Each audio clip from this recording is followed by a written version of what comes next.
set. Great, call the meeting to order, and if everybody please rise and join me in the pledge of allegiance. Pledge allegiance to the flag of the United States of America, to the republic for which it stands, one nation, under God, indivisible, with liberty and justice for all. Moment of silence, please, for departed firefighters for the town. Thank you. Okay, this is the, not the regular meeting, this is the budget workshop for the 2022 budget. So as we've typically done, and what we'll typically do is start with a roll call. Sorry. Rich French. I'm here. Nick Defoe. Here. Brian. Here. Dave. Here. David is joining us on Zoom, so he'll be with us following protocols here. So as I started to say, what we've typically done with the budget discussions is we've asked our secretary treasurer to prepare a preliminary, gives us some ballpark numbers to work with, and we'll wait for him to present. All right, so the final assessment roll for the town of North Freebush is $350,749,236 at a tax rate that we currently have of $4.08 gives us $1,431,057 of taxable revenues coming in for the year without any rate increase. Okay. So I met, on the phone with Danny and with Nick, and we went through the budget quickly, and so we held the line on pretty much most of the items that were from last year's budget. You can see I increased the bond interest because that's, the interest rates, not the interest rate, but the interest that were charged fluctuates from year to year, and then the bond maturity fluctuates from year to year. So that went from $337,181 to $337,225. Now, last year, we did not raise, actually the last 2 years, we did not raise personal services, the payroll for the paid employees. And we did provide you did provide a raise last year. However, that raise was right at just above $59,373 that we had budgeted last year. It was just a little bit above that. But sometimes, some of the employees don't fulfill all their hours due to, the fluctuations in their workload. So usually we're still always below that threshold. But in speaking with Dan and stuff, we thought maybe we should put a bump in there just in case, so we don't go over budget next year if there is a raise to be provided to the paid staff in 2022. So we increased that to $61,154. And then due to there being a slight increase in personnel services, there's also an increase in our Social Security tax, the employer portion of the Social Security tax. So under other expenses, about the 10th one down, other expenses, last year it was $38,172. This year, because of potential increase in personnel payroll, Social Security increase, so we're at $38,380. Okay. Otherwise, we held the line. We're pretty much in line on most of the items when you look at the actual to the budget year to date. Now, we did talk about, because we are liquidating a few pieces of apparatus, that potentially we could cut back on the equipment maintenance. But then there has been talk going around maybe about really doing some thorough going through of truck 4.2, maybe to extend its life potentially. So we said maybe we should hold the line on the maintenance of the equipment at the $105,000. So basically all the other numbers that have remained in line with what we had last year. Now, with that said, the total amount of expenditure is $1,211,289 for the general fund. And as I said, we're going to take in $1,431,057. So on the just below that, you see there's $219,768 left over, which we would have to apply to the capital reserve. And we need to address WFD buildings, so we put some in there, and we need to start putting away money to replace the aerial. So we put some of it in there. Now, I was on the state website filling out the 2% tax cap form that I got to fill out. And the maximum amount that we can raise the tax rate to stay under the 2% threshold is $4.16 per thousand. So then what that would give us is $247,828 of extra cash flow. Or we have 219 right now. We have 247,000. So we'd have about an extra $30,000 if we raise the tax rate to $14.16. One last item, because I don't know where we are with this boat issue. I did not make any accommodations for the boat in the general fund. That doesn't mean we can't buy the boat. We could just go up permissive referendum and spend the money out of the capital reserve equipment fund if we need to get a boat. So I didn't know where we were. I knew we were in a state of flux in that last meeting, so I did not put a provision in there or a line item in there for the boat.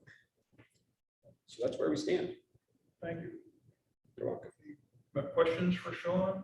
I know Chief Burkhart's not here, but there was some questions about utility 9. Is that something we got a budget for, or is that something if it comes to the point where it looks like it needs to be replaced? It's about 15, 16 years in service. Is that something we budget And for? it ran its first, what, right, 8 or 9 years. That's cheap. Yeah, so it got beat. I don't mean, I just don't have a dollar amount or anything And for what that was. So, and the chiefs did email me, their like requests for line, for purchases. And I did get one from William, but I didn't get anything about replacing that. And pretty much what the chiefs had sent me were just kind of the normal purchases that they want to make for, turnout, SCBA. Right. I think William wanted to replace the struts. What were those things? Yeah. So, I mean, I got that, but I didn't get anything on replacing that. Right, no, I just noticed. But again, Kind of loosely talked about. Brian, we still have money in the capital reserve. That's all I was getting at. So we could still get money needed to make that purchase if we need. All right, I appreciate it. Yep. Okay, any comments? It's my first plug. Sean is really awesome. It looks nice to me. I mean, it's really my first go around here, so seems like we have a nice kind of note. We like to provide our members with new stuff, so it's a function right here. If you, We're talking about, we got to replace the truck, we got utility coming off, and a boat, is it worth raising that extra 8 cents? To bring up this truck ain't gonna be cheap. David, anything to add from your perspective or a comment? I agree with Nick. I think that over the next 5 to 10 years, we're going to have some expenses. I did talk to Chief Burkhart on Utility 9, on getting that certainly lined up and start looking at it. I know what we did with Utility 4.2 ballpark when we replaced that. There are a few more ideas, so I'm not really sure what that would run, but I look at that as the same as a Chief's car. It's a replaceable item that we probably should be able to do any year. But that's an item that would be on the list of next year's items, big ticket items, I guess you would call it. Other than that, I think that with the building, if everybody didn't see it already, the rough estimates and stuff for the upgrade for the Wyanskill station, there's enough there between the long 5-year plan that we've been doing for quite a few years now. And then of course, the boat idea, which I don't think will be a big ticket item. Well, it's going to be a ticket item, but not as big as a utility, but we can discuss that down the road. Hopefully this fall, we'll have a meeting on that to get together. But I tend to agree that we go with the 8% or 8 cents, 8%, 8 cents. 408. Initially I had the same inclination as to just leave it at 408. But I think we had some extraordinary COVID costs last year. And I don't think that the support of what we do in the traditional and the ongoing programmatic stuff that we do, the ongoing support of the fire operations stuff that we do, that should suffer as a result of COVID. And well, we might not need the full 2%. I think if we did maybe 1% or 1.5%, that would recoup the COVID money, what we spent in COVID. I think we've identified that there's some other things we need to do with regard to COVID.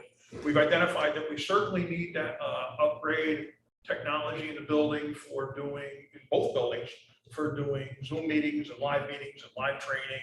We have identified that we needed to upgrade what we do with regard to distant learning as far as some of the training that firefighters do. And we identified a variety of things. Plus we need to, I think we identified, and we haven't discussed it in any length yet, but I think we've identified that we probably ought to have a little bit of a stockpile of stuff, not just the usual stuff on the shelves, but a little bit of a stockpile on the stuff for the next time something like COVID hits us. We shouldn't have to go scrambling for masks or to be dependent on the county to get it from the state in time for us to use them. We should have ours here to use and then be dependent on the county to get it from the state to replenish what we had and what we were using.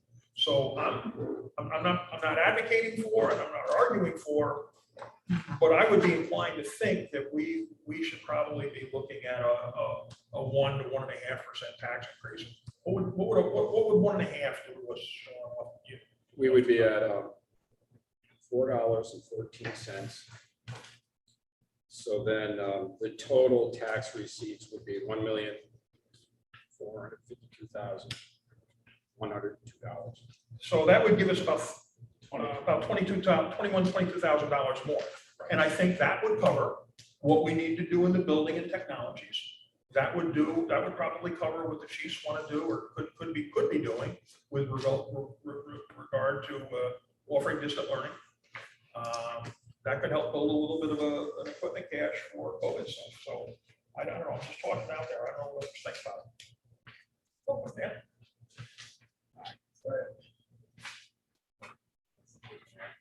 Sean went over his preliminary numbers with us, and we're just discussing either leaving it at 408 or bumping it up a little bit.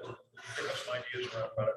We've got about the way he's got it laid out, there's $219,000, almost $220,000 there, tentatively to be allocated between the equipment, between the two capital reserves, or however we want to supplement these. My suggestion was that we could pick up another 20,000 by going up 1.5% or so to cover all the COVID costs. So I did talk with Sean yesterday about the budget. Just one question, because I'm late in the conversation, distant learning. If we want.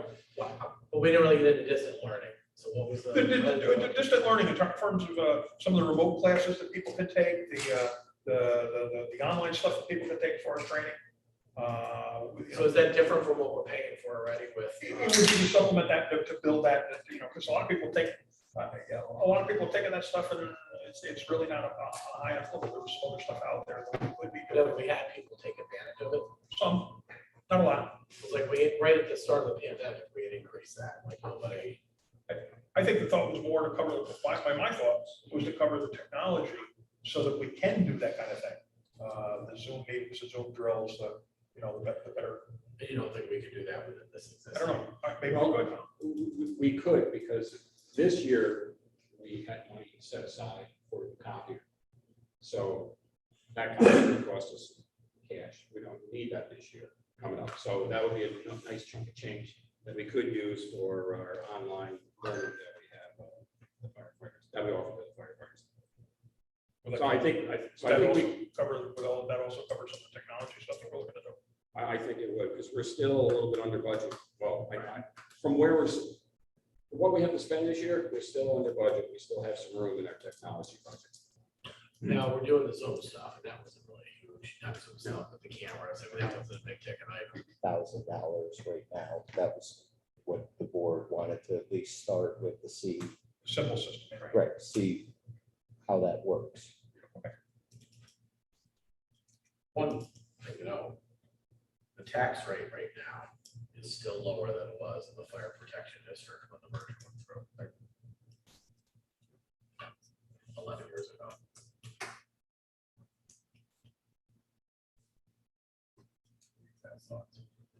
I mean, I think that's an important thing to note, and honestly, you know, just being realistic, when we're looking at apparatus has to be replaced. Extra precautions that, you know, just you had to spend when it came to, you know, code, you know, protections, basically, you know, you gotta try to, that came from somewhere, it came from something that might have been here about before some of those firematic. And honestly, I'm looking at the station up here for Wyansville, which is needed. It's not, you know, I don't even want to call it an upgrade, it's, There's more there. yeah, that's, you're looking at, depending on what year you go by, that's a chunk of change. I don't think it's a huge tax increase, you know, you don't have to do it every year, but again, like you said, you're paying less now than you did 11 years ago, and even if you raised it 1.5%, you're still paying less than 11 years ago. But at some point, we do need to kind of, you know, low SAP funding, that's gotta get brought back up. You know, there's a lot of things we gotta, We have been making progress on that. Yep. Because please don't be upset, but we have 200, I put in 265,000, but we're only required to pay according to the amortization that we have, and we changed the age from 65 to this. So we're supposed to pay like 220. So I've been padding that a little bit. And we were at like 64% funded, and now we're at 78%. but you That's want getting to, us where we need So to we're be. heading in the right but you direction want to get to there. that goal. Yeah, we wanna never keep question that. You want to get to that goal, Yeah. because eventually you got, it's, You're doing what we paid to do there. Right, kind of. yeah. No, absolutely, so I mean, Well, I think if we're gonna raise it, it's just my opinion. We should really put it, identify the area where we know we absolutely could use the increase. You know, the upgrade over at Wyansville is a big ticket item. Apparatus is always a big ticket item, and the LoSAP. So I think if we're gonna increase it, we take that 22,000 or whatever, and we divvy it up right now between those 2 or 3 priority areas, and that's where it is. Not that I don't value distant learning and all that, but I think we always find room for that. I just, in the past, whenever we've put money at that, it never seems to get used. And that meets the same goal, because my thought was that, you know, Ryan had brought up about, I don't know if it was before you or after you came in, Ryan had brought up about replacing utility 9. And with everything else being down at minimal increases or no increases, there might not be money there to do it with what's planned programmatically and replace utility 9. But if we put extra money in that apparatus area, that may create a little fudge area that we could do this around, and we could do whatever we need to do. So 1.5% would be, So then we would go up to $4.14 per thousand, and then the total taxable income would be $1,452,102. So where you see the 219,768 down there at the very bottom, that's going to be, if we raise the rate, it's going to be $240,813. So we could split it and put half of it in capital reserve equipment, so $120,400 in capital reserve equipment, $120,400 in capital reserve building. So we'd be putting away cash for the aerial and putting away cash to upgrade. And I think the important thing to note there is that, you know, I mean, certainly there was a substantial bond when this place was built. But we're also doing substantial renovations. We got a lot planned. Joey could talk, Joey, I'm sure will talk about that in the upcoming meeting. We got a lot planned that we're gonna be doing over Wyansville that we're not gonna be floating a bond for. I think that's pretty significant that we're gonna be able to get all that work done. And we're gonna spend a big chunk of money over a number of years to get it done. And we're not gonna have to float a bond to do it. That's not floating a bond, and not floating an additional bond is going to help us when it's time to purchase apparatus down the road. Nick, what do you think? I agree that we can only raise it so much a year, right, Sean? We're limited to 2%. 2%, so, Well, we could go over the 2%, but then you gotta do some kind of. yeah, Well, really, you just got to pass a resolution, the majority of the board's got to approve. We were kind of lucky to bring that group that's kind of a lot of flexibility for that. in my opinion is that I suggested 2, and after hearing Rich speak, and everybody else, 1.5 is great. Still, it's adding a little bit more. We had a couple big purchases on top of them. Like I said, I'm reading the Wyansville plan again, because I read it on my phone and just reading some stuff, and I'm in construction, and I see the prices just in my cost of plumbing and HVAC materials, how much is going up, so it's, if somebody's projects don't get done in the next 2 years, they'll take a double by the time we go to do them, so. Well, I would suggest that if we increase it, we just split it and raise the two capital reserve funds by the, 50/50? yeah, what's it, roughly 10 grand each. Well, yeah, 10 grand each, yes. And But in total, it's 120. And Right, not, but I meant and the, not put any in, for LoSAP? well, I've already paid. Oh, okay, okay, I get it, all right, so he already did put Yeah, that, yeah. I've been doing that the last 5 or 6 years. so we'll continue down that. I mean, unless, just this, I think it's also optic wise, it's better to be less than 2%, so it doesn't look like we're so automatically going to that. I mean, there are fire districts that I'm aware of that year after year after year pass a resolution that's spend whatever the hell they want.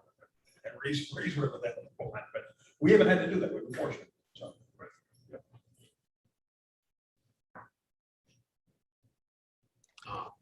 I've got one question.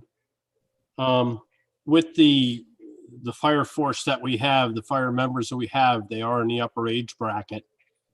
Sean, did you take a look at roughly what you anticipate for retirement coming up? If we're gonna be okay in that LoSAP program? We actually still have an extra $2,800 in that LoSAP program for the firefighters that have beyond 30 years of active service, and then they go into the secondary LoSAP plan. So we still have room in there for another 4 or 5, shall we say, retirees. Okay.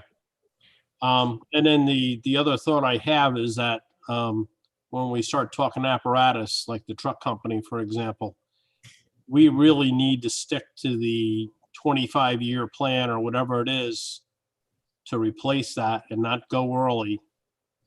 And then we can kind of budget. What are we going to be doing? Are we going to look to float a bond for that? Or are we thinking that we're going to have enough to pay cash for a truck company or an engine or a rescue or anything else down the road? So I really think we need to stockpile some equipment money. If, I'd have to look at the numbers, but if you say we stick to 25 years on the truck, that puts the truck out past, I believe, the rescue and the rest, well, what would be Rescue 9 and what would be replacing Rescue 4.2, whether it's it's supposed to be, according to the plan, it's supposed to be an engine tanker. Right. Rescue capabilities. I agree with you, but I think there's, we're not looking far enough ahead to see what that is going to be, because I almost think we're going to have to bond out for an engine and a truck at the same time or something, just to try to stay ahead of it. And I don't want to do that, but I don't think we're ever going to save enough money to cover what we're going to need to replace down the road. And I don't see us cutting any more apparatus. I mean, maybe a small apparatus, a brush or something like that, but that's really not going to make a big difference on any of it, except for maybe insurance on it. To your point, David, I think what we need to be careful of is prematurely saying that the capital reserve apparatus is for the new truck company, because it may or may not be.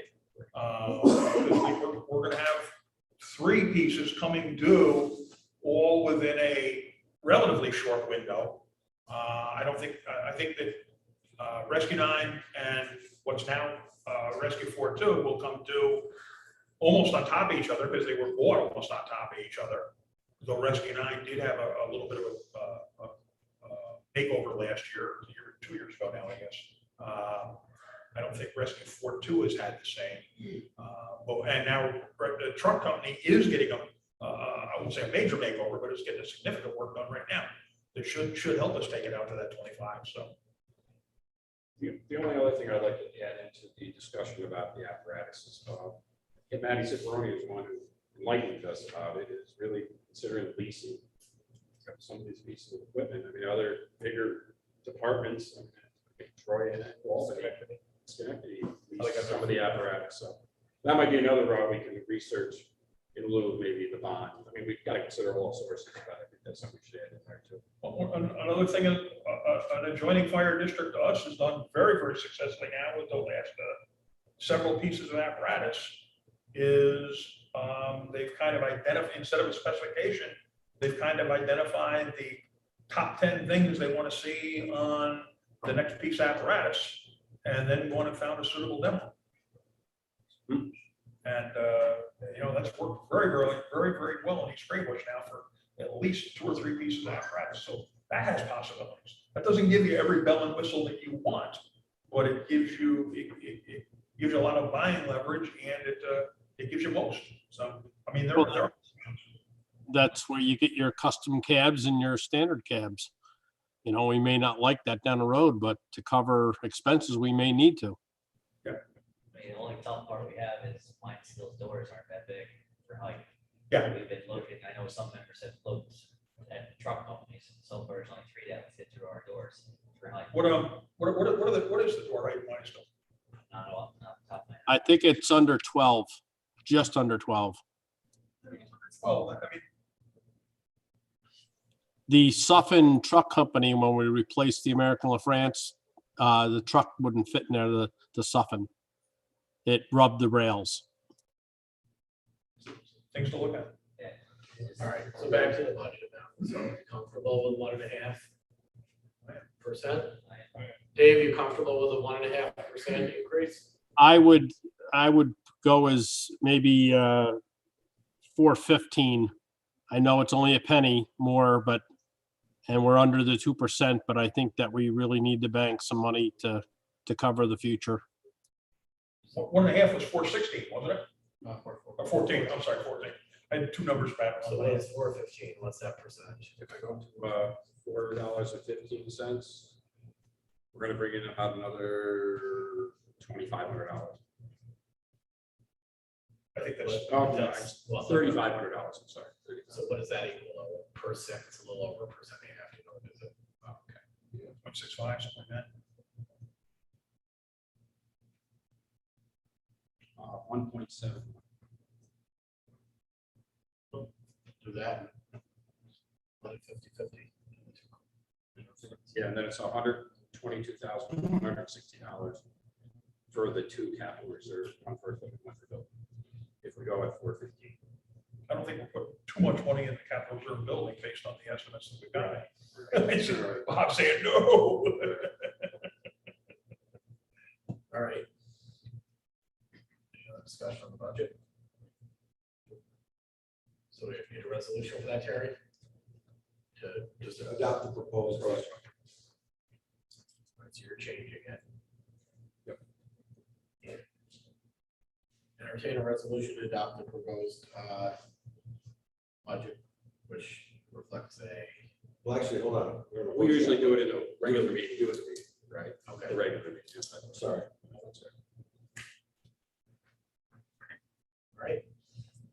Anything else for the meeting? Entertain a motion to adjourn the budget workshop meeting. I'll make that motion. All right, give it to Dave, second. Nick. Aye. Aye. Aye. Chairs. Get ready to do the pledge doing and then.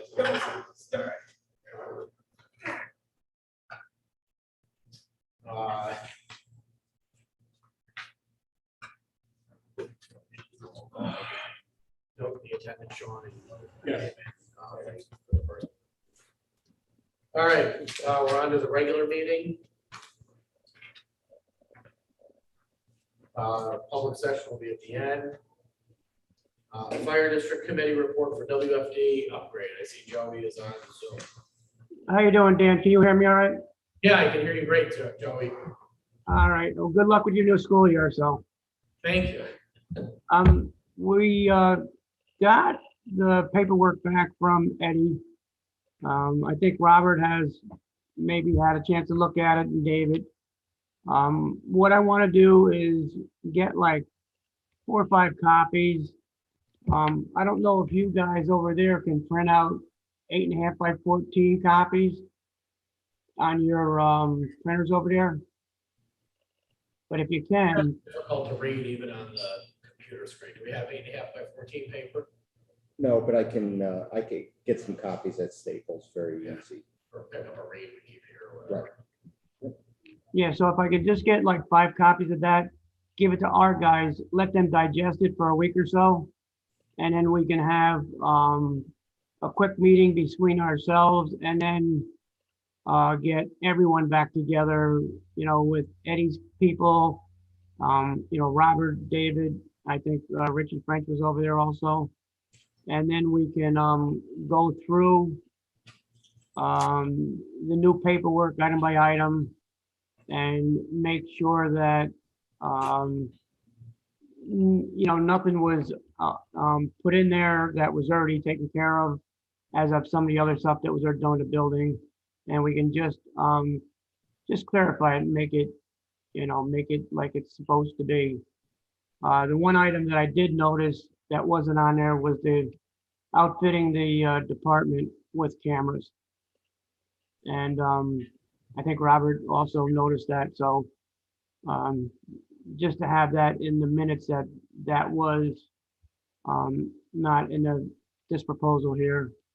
And I think if we just walk through it and, take it little by little, we don't need to jump into anything very quickly. Make sure we have all of our ducks in a row. So Eddie's guys can give us a really good set of prints. After we, collaborate on this paperwork and, go from there.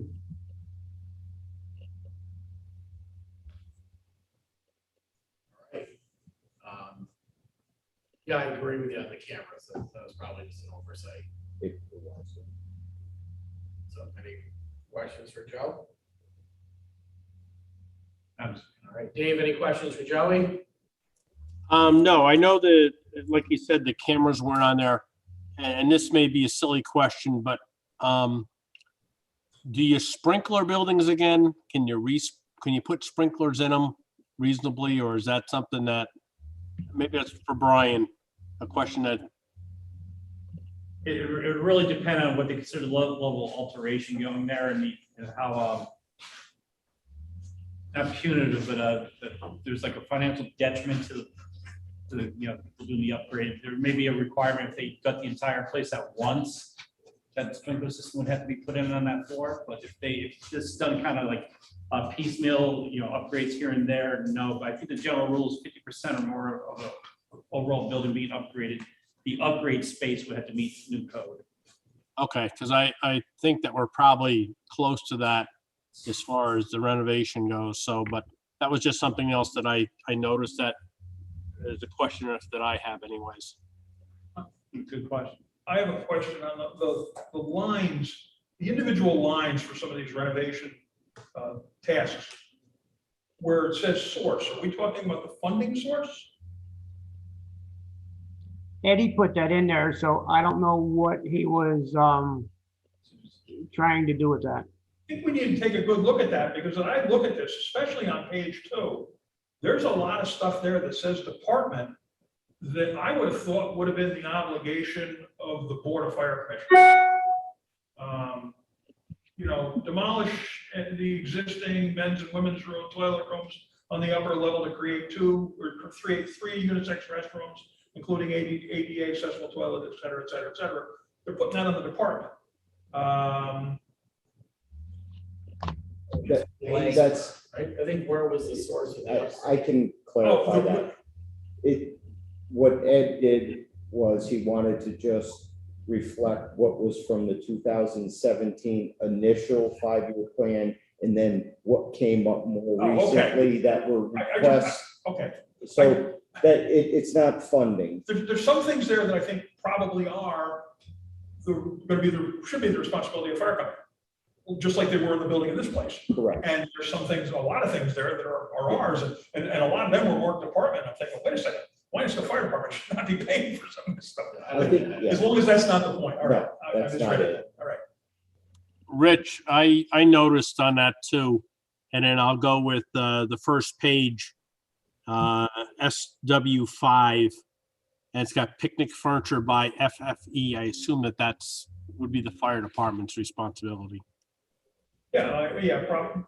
See, when I first read it, okay, that makes sense. The fire department wants to do on page 1, the fire department wants to do 5, 6, and 7. They want to do the flag poles. They want to do the area around the main entrance to the building. They want to do their picnic pavilion and retaining walls. That's great. But then when I got reading page 2 and they started talking about renovating the kitchen and renovating bathrooms and doing an IT closet, I'm saying, that belongs to us. We should be doing that stuff, not the fire company.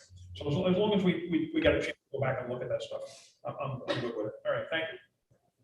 All right, anything else for Joe, anything else? No, I'm right on board with what Richie's saying and Dave is saying. As long as we can all, get a few copies, we can read this. And then as a group, again, we can bring up all these questions that we have. And if we don't understand them, Eddie can, give us a little bit more information on it. And I think Ed, to a meeting? going in the right direction. Are you gonna have that anchor at one of your meetings? Well, first of all, I want to get this out to our guys so they can digest it.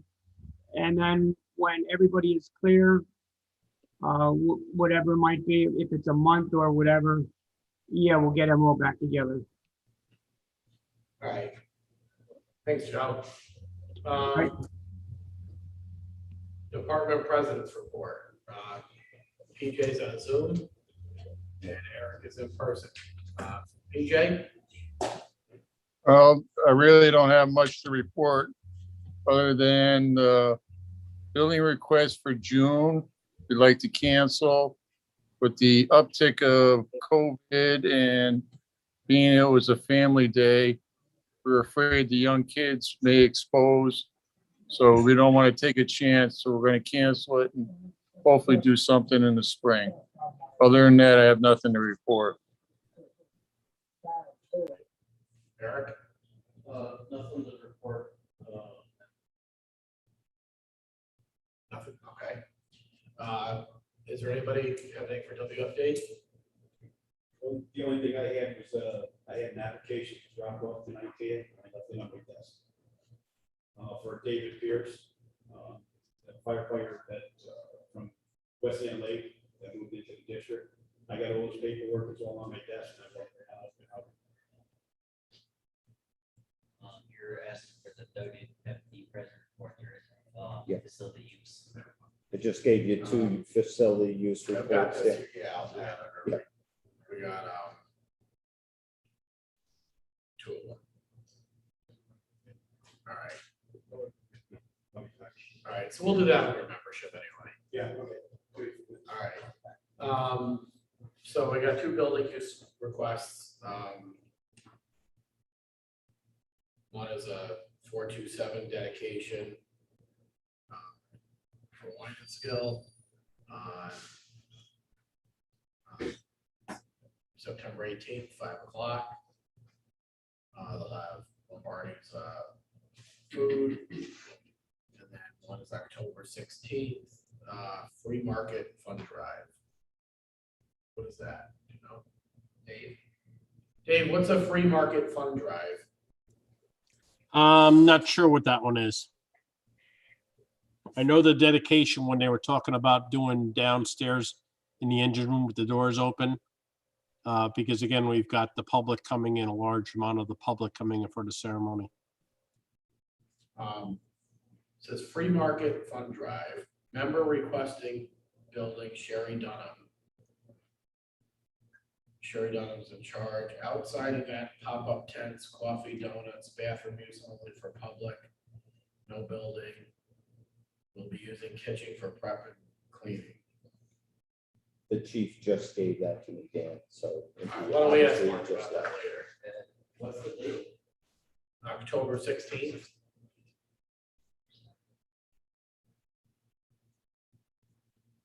that what he's auxiliary? Yes,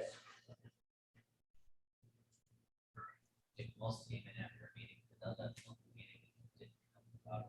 I didn't see anything on that at all. Did Mark, you got something on that? He left. He stepped out of the room. All right. Oh, is the typo supposed to be flea market? The one for the dedication, I don't know that we really need to approve that. I mean, it's kind of good to have as an FYI, but I mean, it's a fire truck and it just, Paramedic business. so.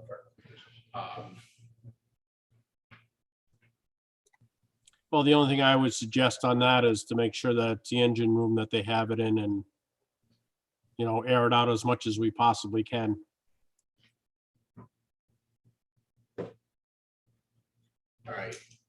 Well, we just talked to Mark about that. I don't think we got any formal action on it. The other one will just not necessarily against it, just maybe he's got some insight to what it is. All right, let's move on. Approval of the prior month's minutes. Additions, corrections, deletions.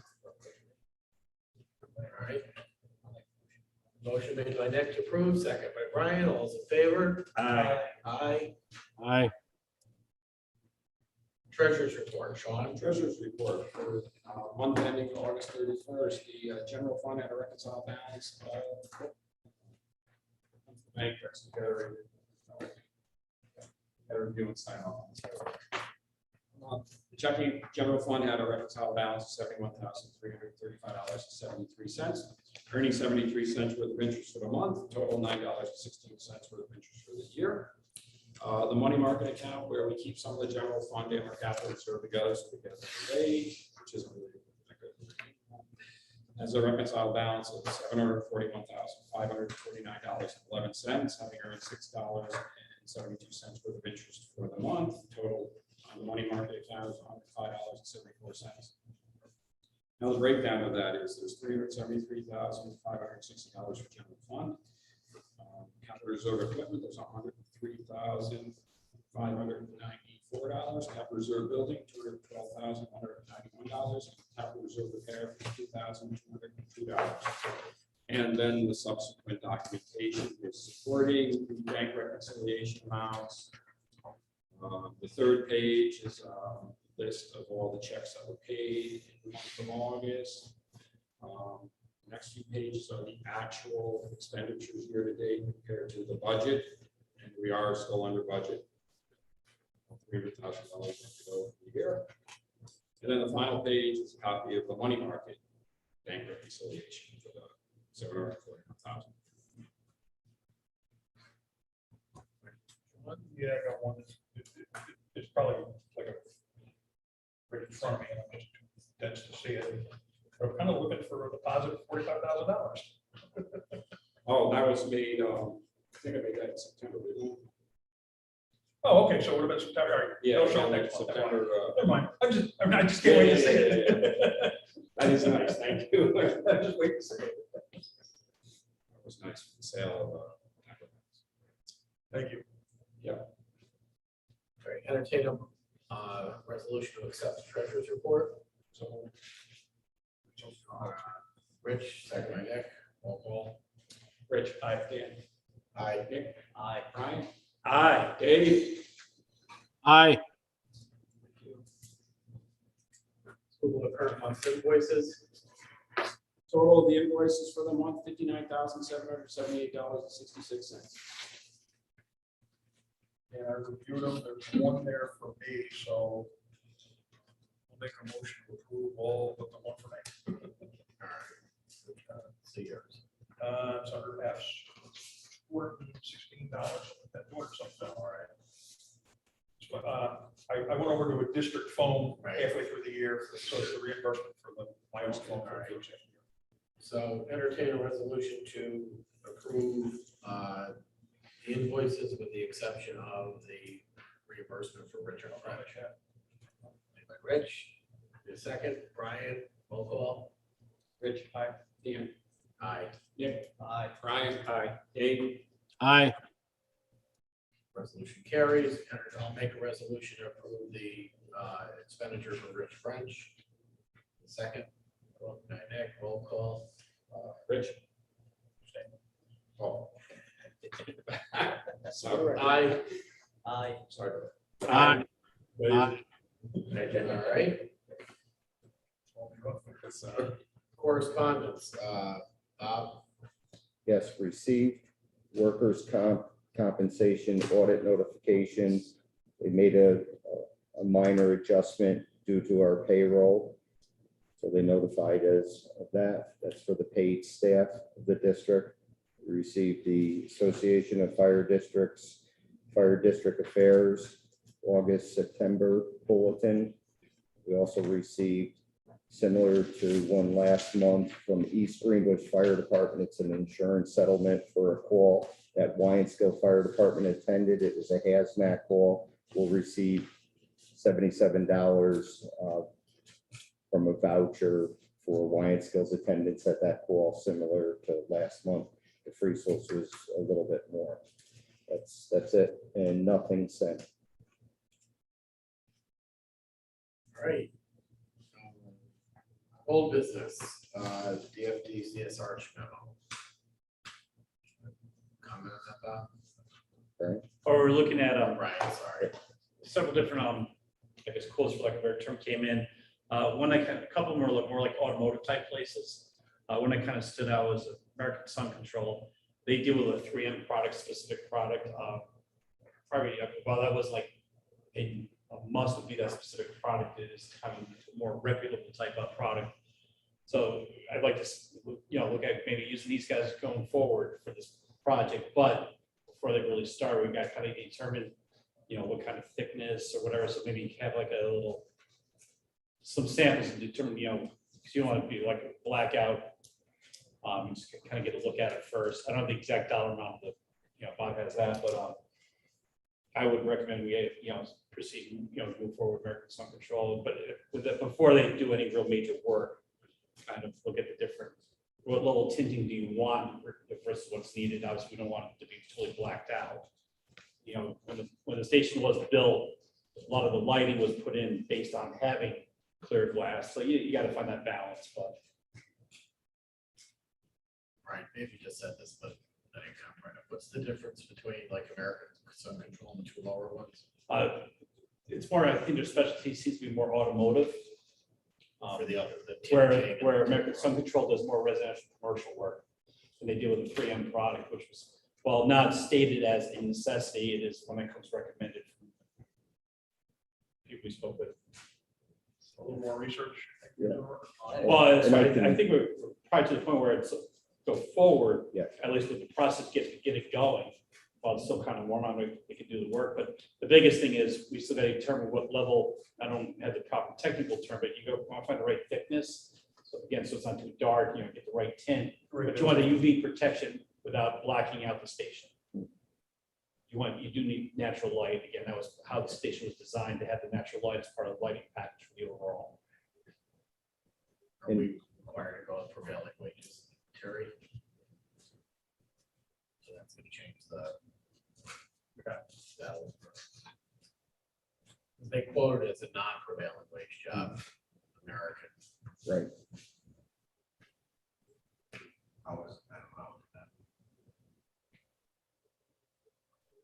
I don't know. I've used some of the different tints, and I actually use it at my own personal house. One of the thoughts is that you want the protection, but if you were at my house and you were going to look in, you wouldn't necessarily see in my house. At nighttime when the lights are on inside, then you do get some kind of you can kind of see in the house. But other than that, it truly is not the darkest tint either. So I think you got to get the protection without blocking it off completely, the vision. Only question I had, reading through the memo, the windows above the doors, it says it's a SunGuard SN68 product. Is there coating on them and protecting from UV? So it Yeah. would just be the overhead doors that we're doing? That is correct. So last month, the board asked me to contact CSR and provide a scope of work based on 4 points. What is the type of glazing that's currently in the overhead glass door, the doors, the glazing. And when the doors were spec'd out, it was 1/2-inch clear tempered glass. There was no low E or any other type of protectant. However, the lights and glazing above does have the same specification as all the glass throughout the whole station. So that does have UV protectant to it. It's just the overhead doors does not. So, So as you drive by the building, if we just tint the overhead doors and not the windows above, are they going to look like two different colors? Well, they will look a little bit different. I think the goal is what Brian said, is to try and, first of all, get the UV protection, get the, to reduce some of the heat transfer inside, because that's also is almost just as damaging as the UV. It's the amount of heat that's coming in the building. And at the same time, to try and match as closely as we can to the windows above the overhead doors.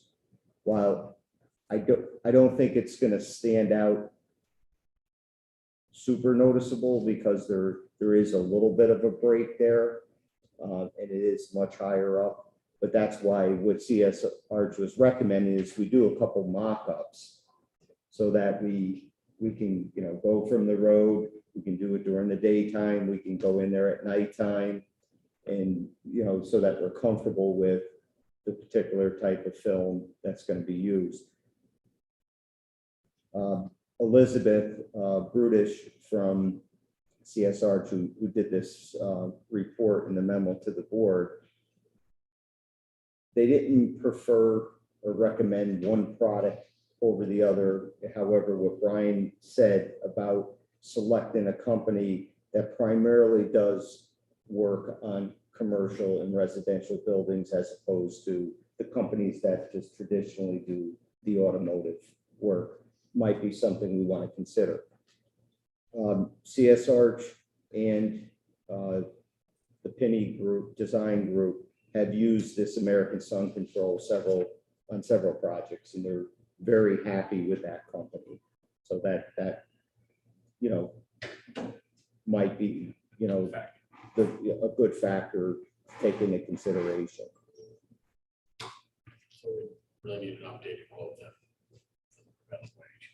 We will. Just have a question. Are these just for the front bay doors, or are they for the rear also? No, it's for the front and the back. So all 7 doors. Any of those quotes that prevail, they're all non-prevailing? I mean, they Off the top of your head. probably the fine line is prevailing wage, and, you know, I'm not, the Tint World and Tint King, they can not do prevailing wage, and actually Fine Line is like a 1-2 person owned company, and they can, correct, Gary? It's a one person owned, but they do it, the guy does it himself or herself. Right. You don't have to pay yourself the bill. Right. So I think we're gonna see that at least 2 of these out of the 4 are not bound to the prevailing wage. I'm not even sure what the tree is for that, but it's just considered. Yes. Probably glazier, I would think, yeah, right. Well, you know, it's something to do with installation of glass. So, yeah, right, who does it fall under? Yeah. It's a liquid application, I guess it would be a pain. I don't know where that falls. So if you want, I can get these freshened up now that we have the report from CSR. I can work with the commissioners and the chief, and we can, you know, do some mock-ups and then be ready next month. And I still think there's enough good weather that we won't have a problem, you know, getting put on. All right. Sale of 427 and 426. Rich. I sent a bunch of stuff to Bob. He's worked very hard on it. I appreciate it, because I've been kind of flat out for the last month or so. You see in the Dropbox listings, you have a proposed contract with Fire Tech for possible marketing of 427. And it's not an offer, it's a contract with them, to a commission agreement with them to move forward. If you want to speak more about it. Yeah, I mean, I spoke to 3 different companies, one that Rich had previously worked with, and another one, and then this 3rd company, Fire Tech out of Vermont. They recently sold a LaFrance from up in Fisher Ferry. and seemed to, it was a 2008, it was a rescue, went for over 100,000. And I was really impressed with these, with their sales team at Fire Tech and just how they market the truck, the questions they ask compared to the other companies that didn't ask.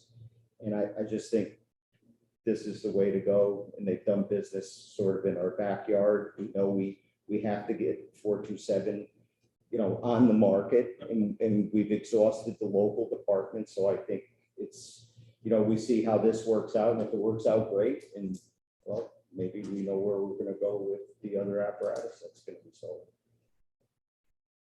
The other thing to report on with regard to the sale of apparatus is that if you look out the day, you'll notice that the old 970 is gone.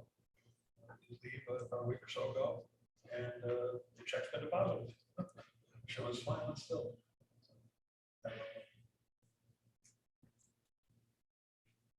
Like we're on apparatus, the hearsays cleared up. What's gonna happen to 426 when the truck comes back? Is it staying in line still, or is it gonna come over here?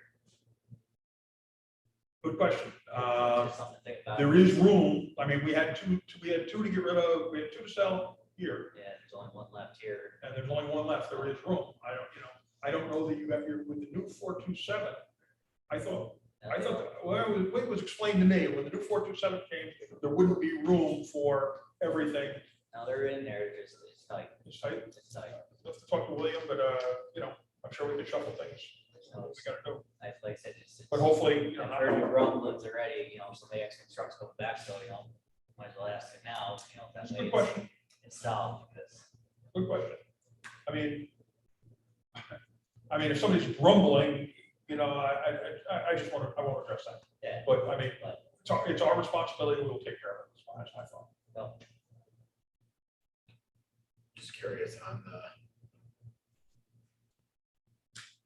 their website for Fire Tech. Mhm. It has usedfiretrucks.com. It's just, you get kind of brings you to an interesting location when you put that URL in. Really bad, but I did it twice.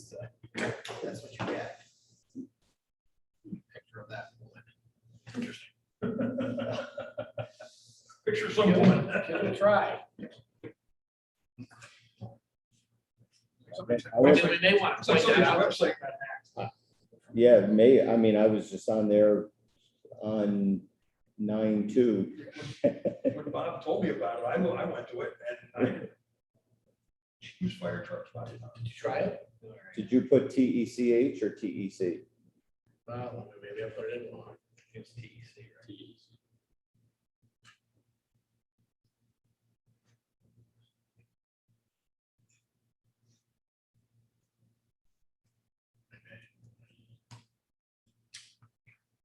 Usedfiretrucks.com. No, go fire tech. Yeah. Yeah, but all right, well, then I just think if we are gonna list it, I mean, all over, they've got huge big letters, Yeah. usedfiretrucks.com. but Yeah. If that's what they're, you see what I'm, Yeah, I'll point that out to him, Alright.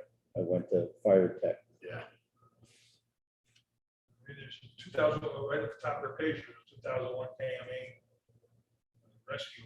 Looks like it's pretty well loaded. You see what I'm referring to? On the quote. Yes. All right.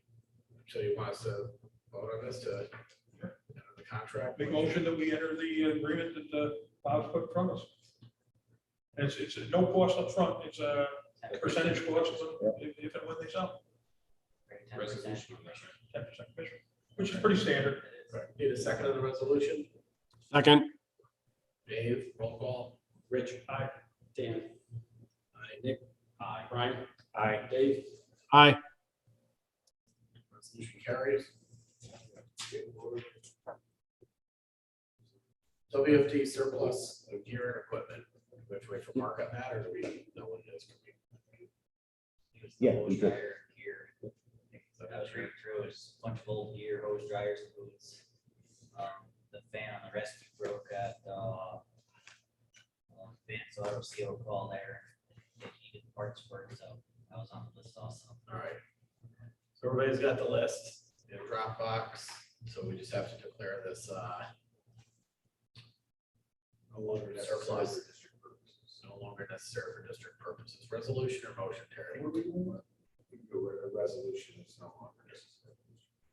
Yeah, are we disposing of it or what, do we know what the Yeah. plan is? Yep, we're gonna go through Auctions International with everything. Auction, all right. Yep. That's what I meant, like What- sell it. what's- Yeah. Oh, Go throw to it What out happens there. if something doesn't move through them? I mean, it's never happened, right? So- I mean, we've had a couple instances where something is like, it was an old light bar and it really is no value. So why don't you authorize to go through Auctions International or otherwise dispose of it? That way, in case you get, 3 left-handed pretzel twisters, it gets thrown in the dumpster.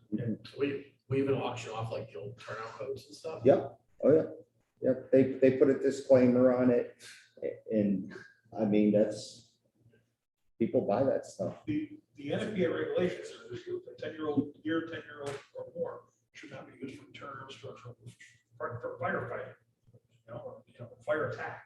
I mean, if somebody wants to buy it for driver's gear somewhere or some department that can't afford it anywhere, I mean, that's their business. It's, I had signatures that are, Is this a resolution or a motion? this would be a resolution. All right. Financial. I'll make a resolution to declare the items listed as surplus and try to sell them on Auctions International, disposing of anything that does not sell. Second by Nick. Roll call. Brian. Aye. Nick. I, Dan. Aye. Rich. Aye. Dave. Aye. Resolution carries. CIC renewal agreement with Lynn Kane. Which commissioner is on that? Did you forget? Was there something else on? No, I skipped, oh, you Yeah. know 2 and what? 3, I skipped 2 and 3. Fire district grant program. which, that's the one that the county sent, is that the one, all right, that's the reminder. Okay, the county sent out a grant notice for PPE. And the way it was worded, it should be or could be used for COVID, didn't necessarily require that it be. However, it was not for the fire department, or it wasn't for the fire district. It said that it had to be a nonprofit to apply for it. So that leaves it eligible for the 2 fire companies to apply for it. Is this the $10,000 that you already got? No, this is a separate $10,000. The county went around to every volunteer fire department and ambulance board in the county and handed them 10 grand and said, thank you for your service. And if you read the press releases that went along that, it was for the most part to replenish fundraising money that the fire departments hadn't been able to, that those agencies hadn't been able to do because of COVID. Right? Now, this is PPE. And it brought some interesting discussions that, well, the district covered most of the COVID costs, but were there any COVID costs that the departments had? I didn't have any of that information. I know Freesville had a program that passed out some masks and some solvents, cleaning stuff to each of the members. You're familiar with it, that Active program. yes. That I don't know where the funding to buy that stuff came from. I don't know if it was all donated. I don't know if we paid the company paid for it. But that certainly would be in that realm. I don't know if the department could use it to buy a stockpile of stuff that could be used to replenish what was used and to have stuff available. However, this got to be done by October 21. But it brought up an interesting discussion with Bob and I about, well, if the fire companies buy something, how do they turn it over to the fire district? And that just started this whole conversation. Dave and I have had a piece of this conversation. And I think a number of us have had a piece of this conversation with various people. And I think we need to hear from Terry, his take on if the fire companies want to buy something that is ultimately going to be used by the district.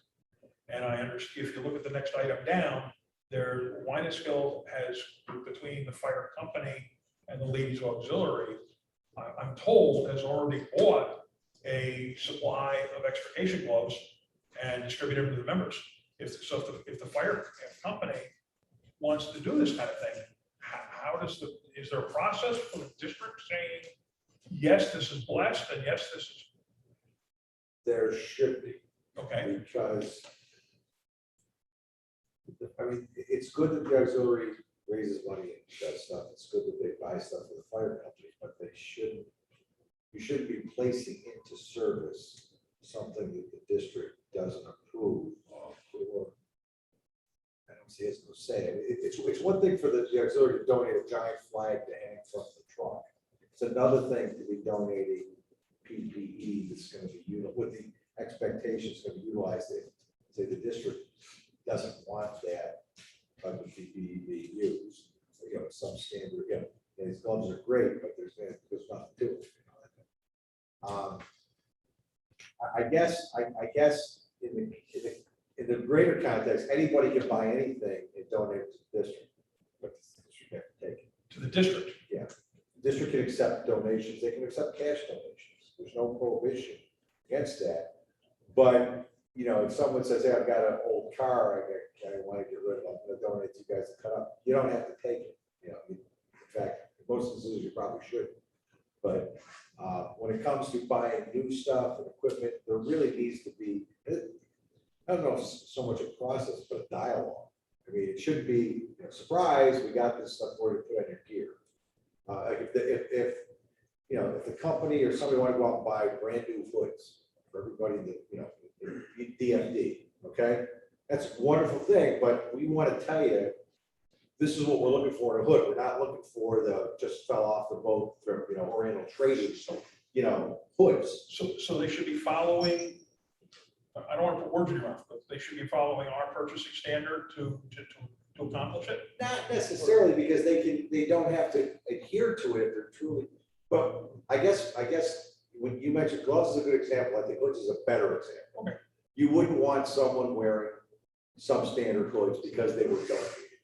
So would you be saying like a conversation we had, like, if I want to donate something to the fire department, I should probably go to like Chief Burkhardt first, for example, say, hey, I'd like to buy you 50 hoods. What kind of hoods do you use that's already accepted within the It's like, district? yeah, if someone donated, if you didn't have a sign up, or someone had donated a sign, you'd want to know about it before it rolled up and people were installing it. I mean, it's one of those conversational things. And because the district, you know, something like PPE is intrinsically the responsibility of the district and the chiefs.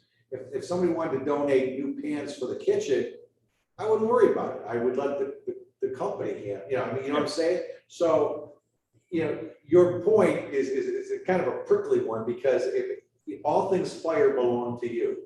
And I think all things PPE are right up at the top of your priority list. Right.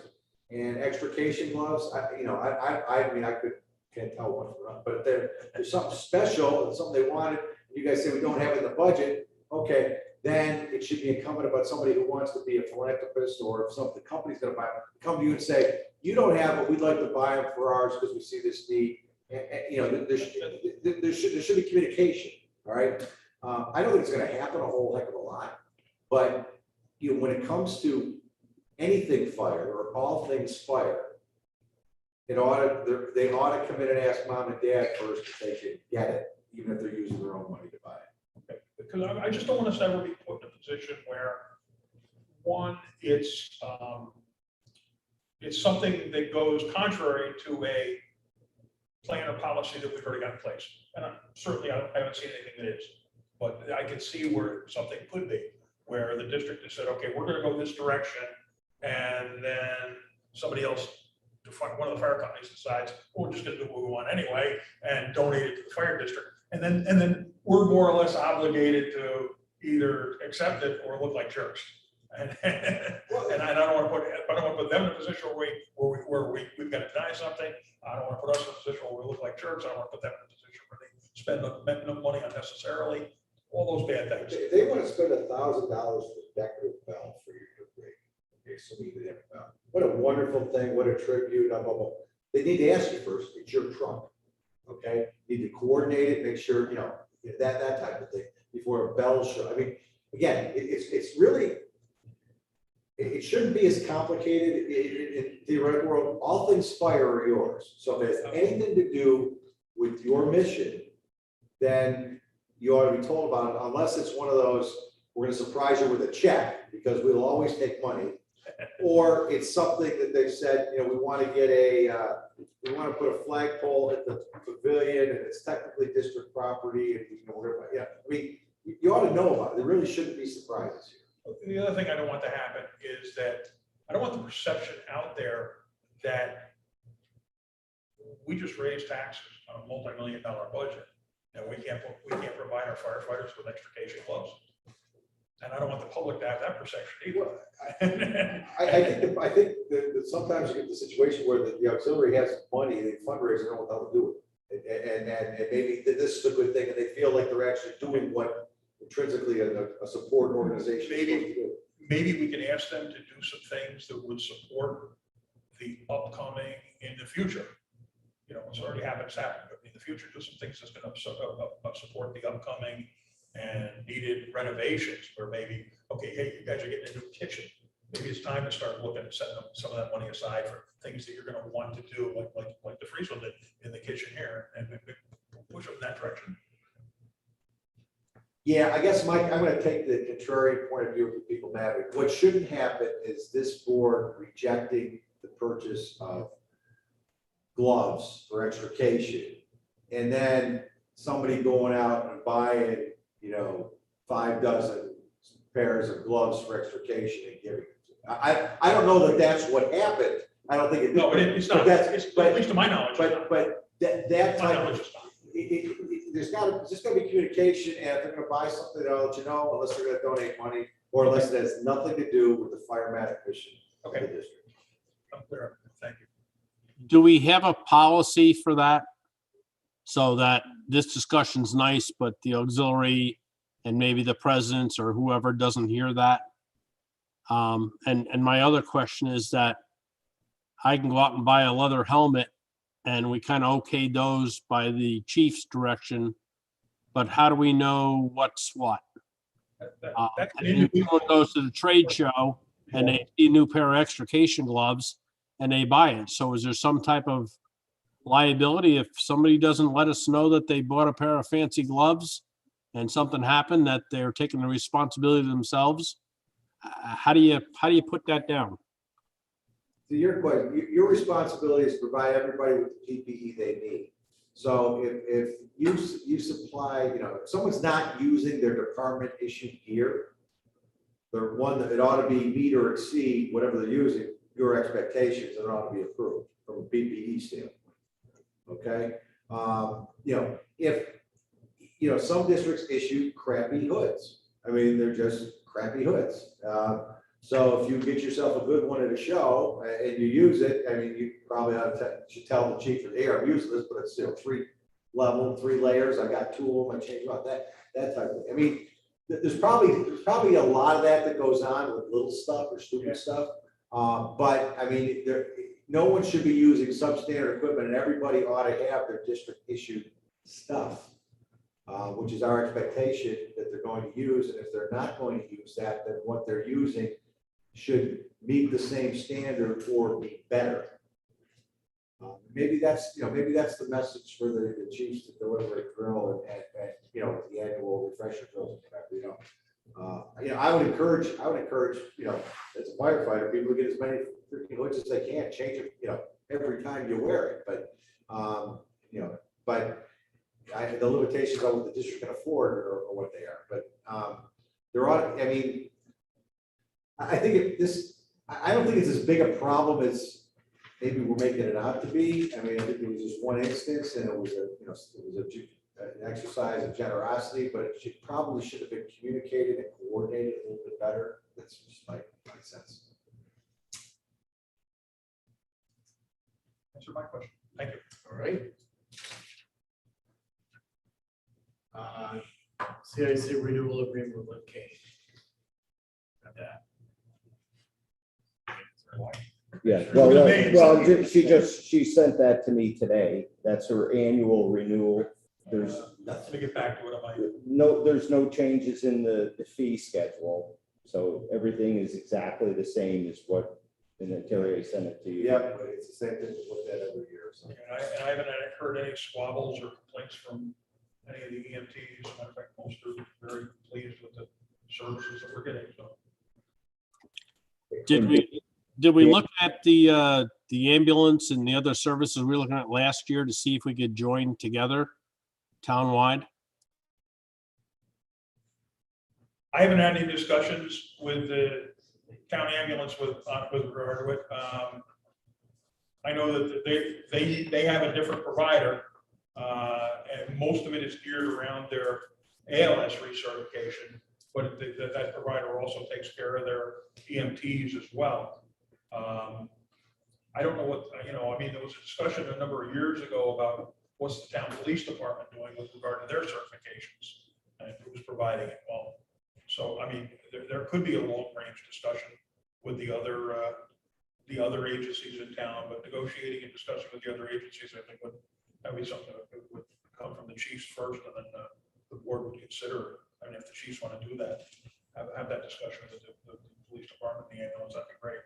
But, Well, I know we carried on with Lynn for the last year just because of, we were still researching it all. So I was kind of hoping to hear some more results on doing townwide. your understanding because of COVID. We did a lot of virtual. She did a lot of virtual stuff, online stuff. Yeah, we did probably 6 or 7 classes this year alone. So, and then we just started going back. Again, In person. I'm not an EMT anymore. I'm not an EMT instructor anymore. I don't know. There's lots of ideas out there. I did run her prices when she sent her prices in a couple of years ago. The board asked me to take a look at it, and I bounced her prices off a few people that I know that are still in the instruction business all across the state. And whether I talk to people from Plattsburgh or people from the Syracuse area, or I talked to a couple downstate that thought our prices were ridiculously low. I didn't, no, I'm talking to in-state. Most of the other places that I talked to across the state where I compared, I don't have any of those numbers in front of me now. I don't remember what they were, but I compared, apples to apples, and most people felt that we were getting a good deal. So far, EMTs are doing well. They keep researching, and they're happy with the product. If it ain't broke, don't fix it. Yeah, if they don't fix it. EMT taking the train, but. So I'll make a motion to approve. Second. Roll call. Rich. Aye. Dan. Aye. Aye. Aye. Dan, Dave, did he hear you? Oh, I didn't hear him. Aye. I think that item number 3 on the new business, The gloves. I think Terry's gonna want Yeah, you to approve that. I mean, if they, the Except they did a donation of them. Well, the use more so.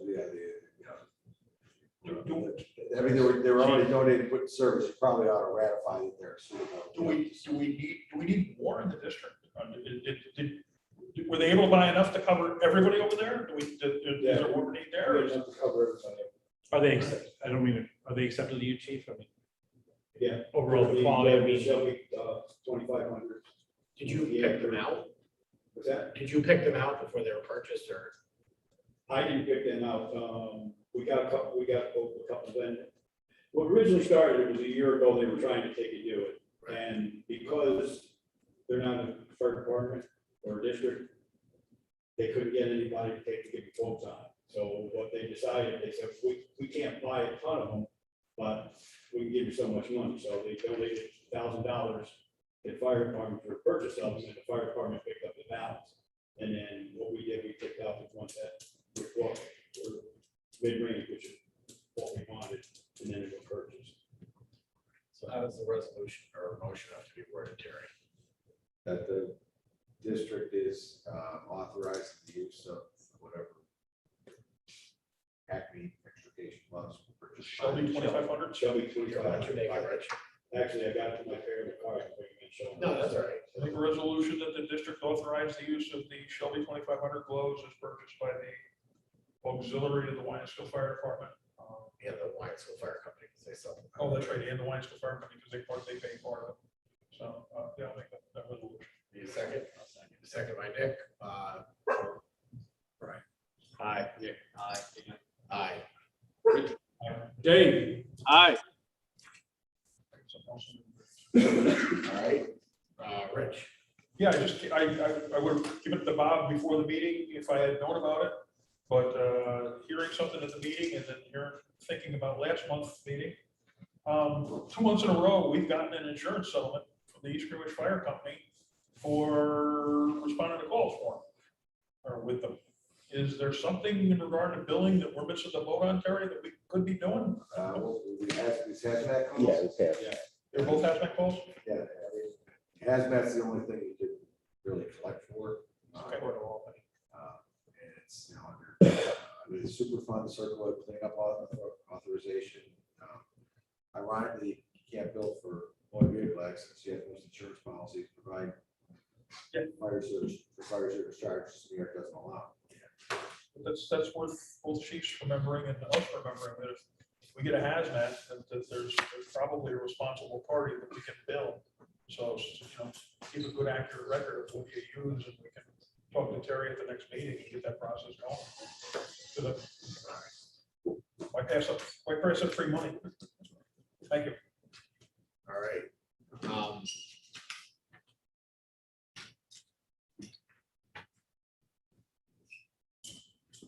Chiefs reports. Mark, one item that came up. Yep. Maybe we weren't sure, auxiliary requested use of the firehouse for a flea market fund drive. Yeah. What is that? I gotta find out more. I think she said, she just nailed me with it tonight before I come over. I guess it's some sort of an outdoor fundraiser. They said they'll have like 3 tents upstairs up the other parking lot. That's the only thing they'll be using.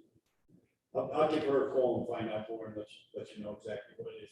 I'm almost thinking it's kind of like maybe a flea market type of thing, or like a vendor, anybody who has something they want to take and sell, like Christmas time, they have some vendor sales or something like that. So the fire company has to approve it Okay, first, but our next meeting isn't until yeah, that's, after. yeah. So we just don't want to step on the fire companies. No, that's true. I don't think the department would have a problem with it, but I agree we should modify that. So what do you guys want to do? No, I don't want to prevent the auxiliary from having a fundraiser. What's the date of the fundraiser? What's that? When's the date of the fundraiser? October 16th. Our meeting should be the 11th, right? And actually, typically, we don't have it on a federal holiday. Oh, So yeah. we might move our meeting anyway. Sorry about that. So if we meet on the 18th. Is that be too late? Too late, you're right. Oh, yeah, well, unless we meet. Yeah, see, there'd be. federal- I know we don't typically approve these things, but I mean, if we wanted to say pending approval of the fire company, I don't. It's not sure what it is really. I mean, it was kind of presented by the company in a sense, but right at the present. It says outside event, 2 to 3 pop-up tents, coffee, donuts.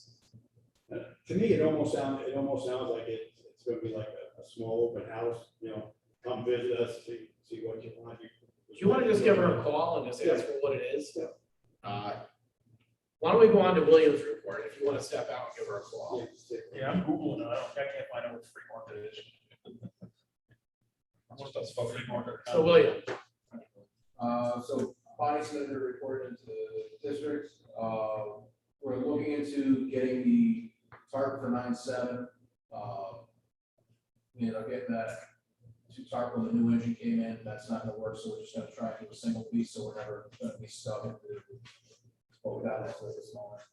We're looking for purchases for respiratory struts and to replenish some of the helmets. Wynnesko still has some of the freestyle helmets, so it's kind of us standardizing this help. Let's exchange equipment like that. So we're just trying to shuffle our equipment back appropriately because we have all of our stuff before it does. So we just want to make sure we get it straightened out. State classes, I believe they're gonna try and have a fire officer class here, I believe on Tuesday nights. Okay.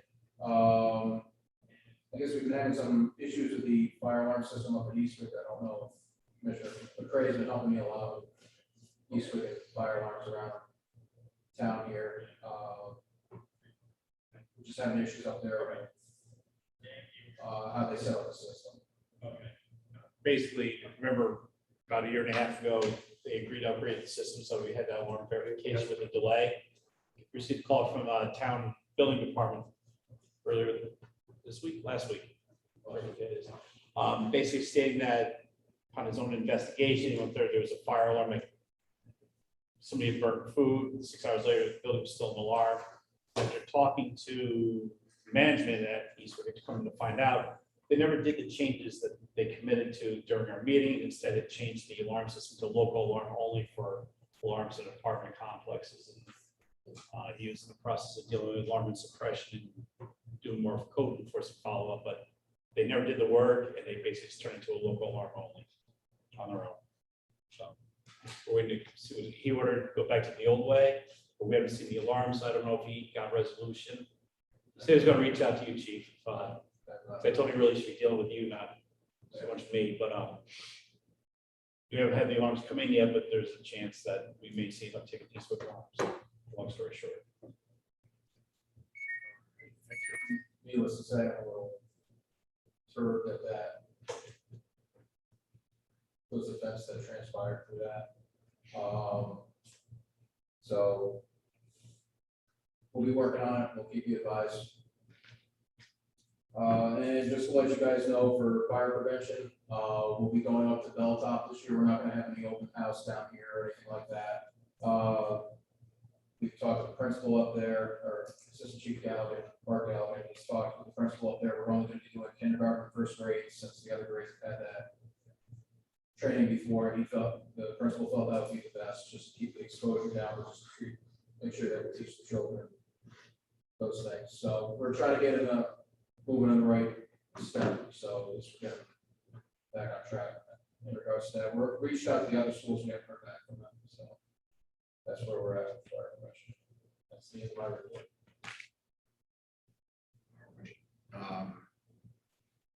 Just request here. So Yes. helmets. 2360, and the rescue 42 struts for 5336.15. Questions on these? Resolution. Make the resolution. Approve those two purchases. Brian, Rich, roll call. Rich. Aye. Dan. Aye. Aye. Brian. Aye. Dave. Aye. All right. Mark. Okay, the ladies thing, it's, the way she explained to me, it's kind of like a flea market, but it's what they call a free market. And it's only open to members of the ladies auxiliary. And what it is that we're gonna have a tent set up, and it's more or less donations to the public. So I mean, if, you know, you bake cookies or something like that, you can have them out there, and basically give them away to the public. It's a free thing. That's what they're doing. And it's only the ladies auxiliary is the only ones that are able to take it to it. There won't be any other vendors or. So who comes with the public? The public can come to it, yeah, just giving out something free to them, to the public. All right. Questions on that? I hope so. You ever heard anybody here question free food? Right. They did say coffee, so. So, entertain a motion to approve the two building, use reports. I would just, for the one over Lionsville, I'd just say pending approval of Lionsville Fire Right. Company.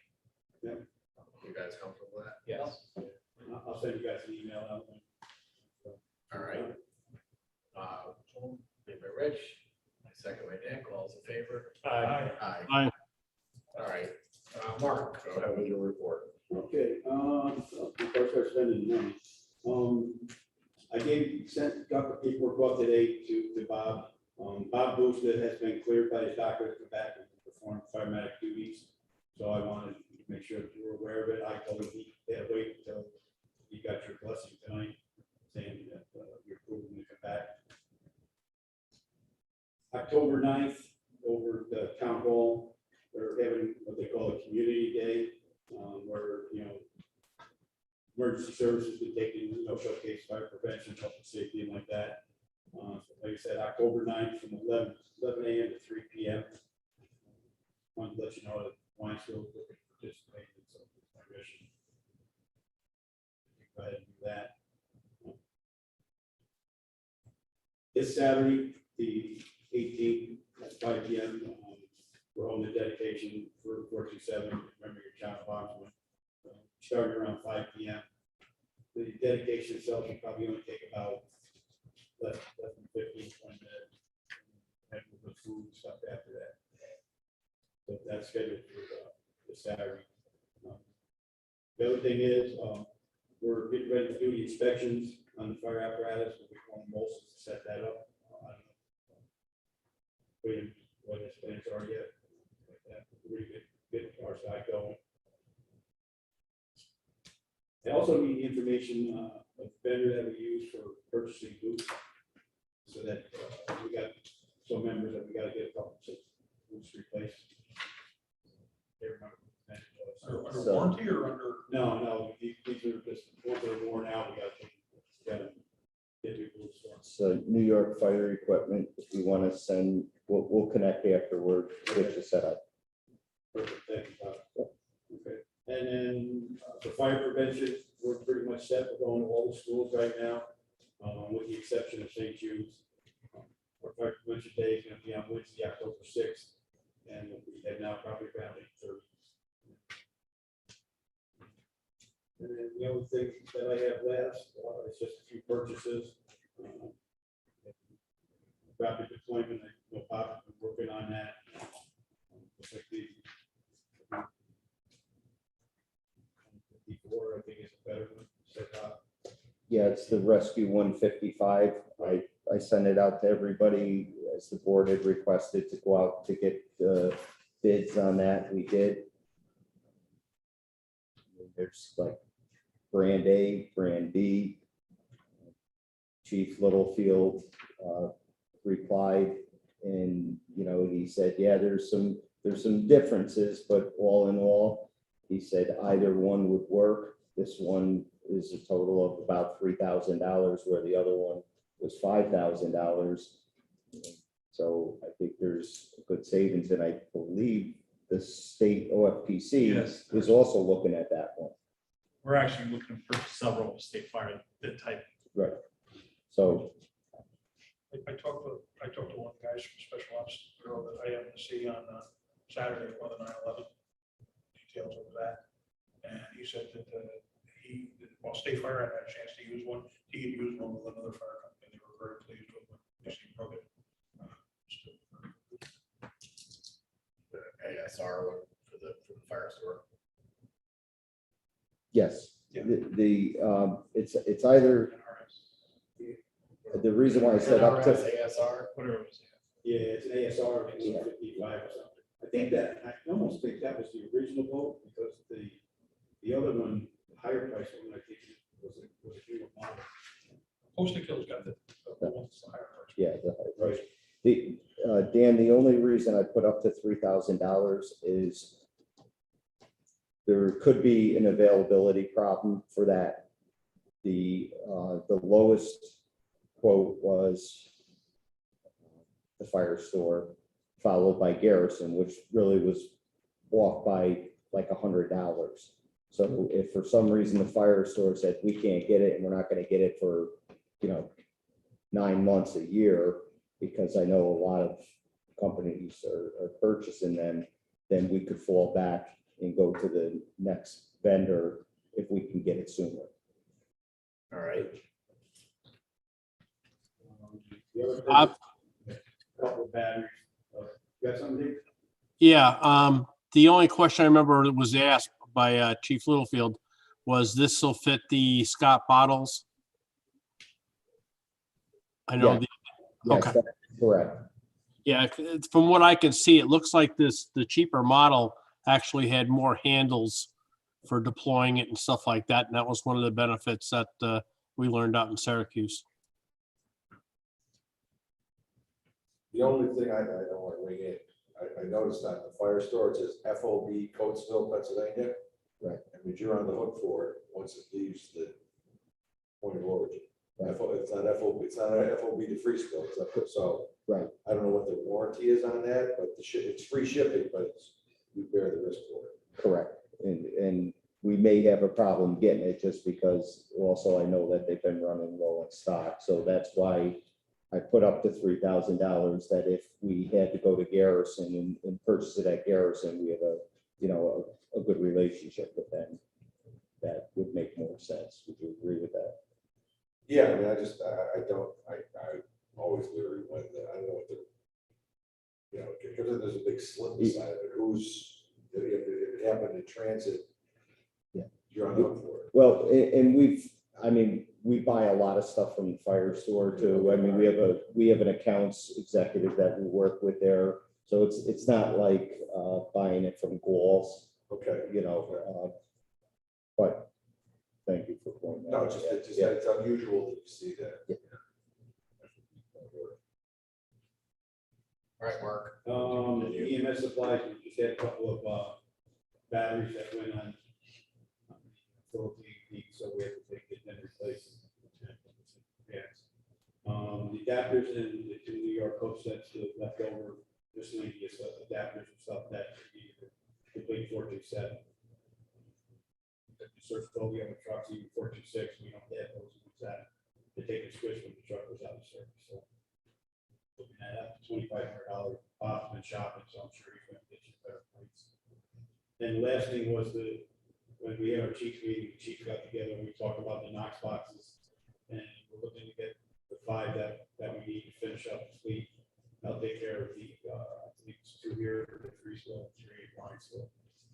We can take contact, get them all here, make it ready, and have it, one bill, they have it all done, so.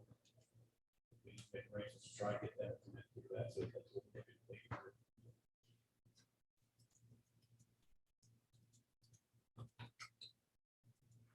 That's it, that's all I have. So purchases.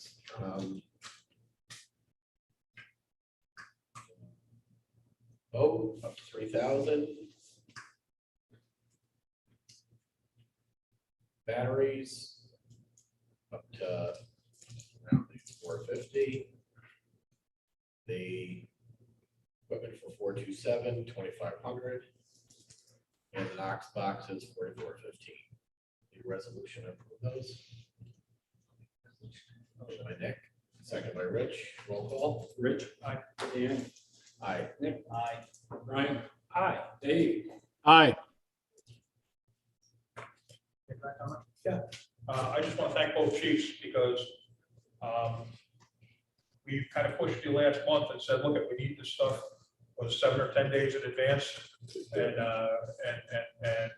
having you guys do that this month gave Bob an opportunity to chop some of this stuff, get clarification, bounce some stuff off of some of us, go back to you with questions, and gave us a much clearer picture of what we were doing tonight, rather than just walking into the meeting and hearing about something that somebody wanted to buy. So I genuinely appreciate the opportunity to look at some of this stuff in advance. Bob was able to send us some of the information and said, hey, this is what they're looking at. So we were able to look at it online and come here tonight educated and informed. So thank you very much for your cooperation with that done. I agree with Rich on that 100%. And I'm glad to see the Knox boxes on there, get that program finished up. All right, committee reports. Apparatus, equipment and needs, Dave and Rich. Dave, you got anything? We're gonna have a meeting shortly, start looking at the watercraft idea, get together on that a little bit more, put together the needs assessment. Other than that, we've mentioned possibly replacing utility 9 down the road, so we've got some work ahead of us. Is there the only question I have with regard to utility 9, is there a file somewhere on what I'm sure Sean, you probably got something, but is there a file somewhere on what we did with, how we bought utility 42? Yeah, Bob actually handled 90% of that as far as finding the vehicle and putting it together. I know I talked to Chief Burkhart with possibly a bigger arrow stick type of device only because of handling 4 and 43 and I-90. Not that we put small vehicles out on I-90, but just the idea that that might be the only difference. What I learned today. Bob, can you pull that file and maybe William, if you get a chance, can you start to take a look at it and get ideas for, where you might want to, hey, I like that idea, or where we might want to deviate, and then we'll sit, another month or so, we'll sit down and start talking about what kind of things we want to do on utility 9 and what kind of time frame. Because as I mentioned, I don't know if it was at this month, at the meeting here last month, or just in passing with people. Bart and I took the utility eye over to Schenectady for the fireplace class over there. And I was a little nervous driving that thing, feeling the front end and the braking on it. It's just not in the greatest shape anymore. So if you could take a look at that, William, I'd appreciate it.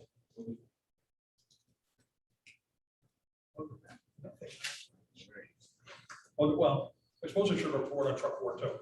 That doesn't fit in anywhere else. Truck 4.2's repairs are mostly done.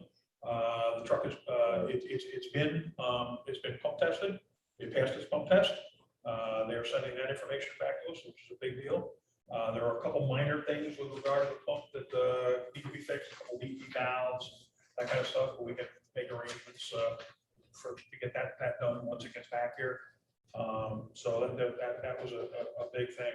And not that the pump was the reason it went down there, and the radiator wasn't the reason it went down there. The turntable was the reason it went down there. And all that's been fixed. And they didn't find anything else major while they had it all apart. They assured us that if they had, they would have called us and told us. And I think they were of course I didn't deal with the direct Bob did, but from all reports that they gave me and I'm passing on to you guys, they were a top shelf company to deal with.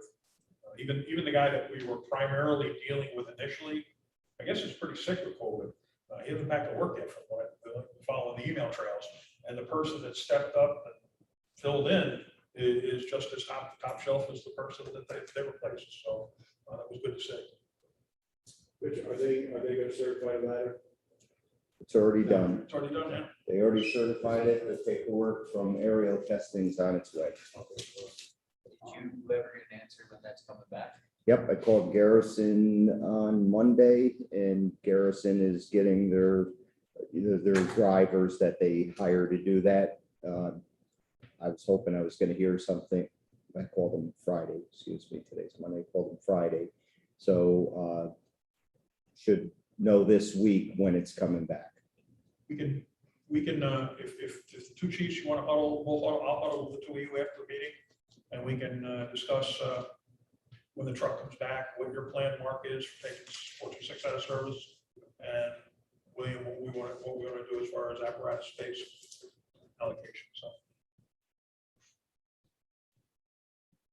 All right. Buildings and grounds, Dave and Brian. Talk with Joey a little bit. We're moving ahead on that program. I would like to get Brian involved in the building committee with Wyanska a little bit more too, because there's a lot more to it than just the revamping. There's some technical questions. I think he's probably the best to answer that. So I'd like to get him involved with that committee along with Rich, myself, as long as there's no problems with 3 commissioners. All right. Got it, Brian? We already kind of covered the window tinting side of it. The other thing is the window cleaning. Bob's probably gonna yell at me for butchering this totally, but we're just basically working on the dates, getting somebody to come in and actually get the windows done on both stations, but just waiting for a response back. Quick question while we're on building grounds. We were given, or Wyanska was given a piece from 9/11. Who is the district responsible for doing something, or the fire company for it outside? You mean like it's now? Yeah, like you guys have something outside. Somebody asked me and I wasn't sure because I didn't know the answer. That was the district, right? Like who paid to have that mounted and stuff? Yes, the district paid to have it mounted. If there was any plaques or things like that, the fire company purchased. But the district paid to have it mounted. It was just if there was any special things that Like the the, paper you know, bricks with the names. that was on right, the that company. the fire department wanted. I know that DeFreeseville, we paid for that. The district didn't pay for that. That's, Probably where they're proposing to go, we should probably. Yeah, well, I know, that was my conversation, was this, it's nice to have it, but we're also looking at a future remodel of, blacktop, new curb Yeah. sidewalk, so we kind of, it might need to sit around for a little while. We got storage for a little while. And had the committee incorporated into the plan. That's it, Yeah. but it was actually, just trying to get ahead of it, so that way, the fire company don't prematurely, do something, waste their money, and then something changes down the road that, we do a remodel there, and then we have to move it anyways, and just throw that money out the window. How big a piece did you get? I didn't see it. We've got a piece probably about that tall, And I mean about that wide. piece, yeah, you can just, I've seen some nice. With concrete. There's a small I-beam section that's in a display at the State Preparedness Training Center. And I'll be out there this week. I'll try and snap a picture so you get an idea of what they did. Not that you gotta do it that way, but it's just, it was a nice display they have up there. Yeah, I think the town just did a small piece too down by the gazebo or whatever it is. What happened was Wednesday, we got a call that they were cutting it where we want it. So town got the top piece and they hit the town highway department, brought it over. Set it on a stone, a little gate around it. And then that's there for now. I don't know where they're gonna put it. Ours is stored in the garage, right? All right. Just your personnel, I don't have that, right? No. Finance, insurance, long range planning, discuss the budget and everything. We have to approve the budget and we have to discuss the October, third Tuesday of October, we gotta have our budget hearing. All right. And October 11th, the second Monday, which we normally have our meeting on, is Columbus Day, so. All right. So other than the budget related stuff.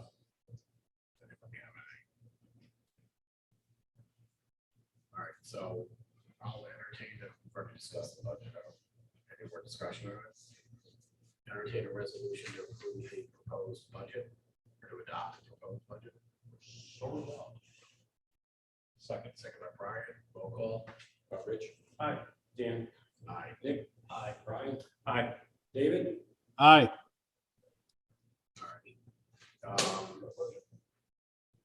What was the hearing? The 19th, I think it's the 19th. The third Tuesday is the 19th.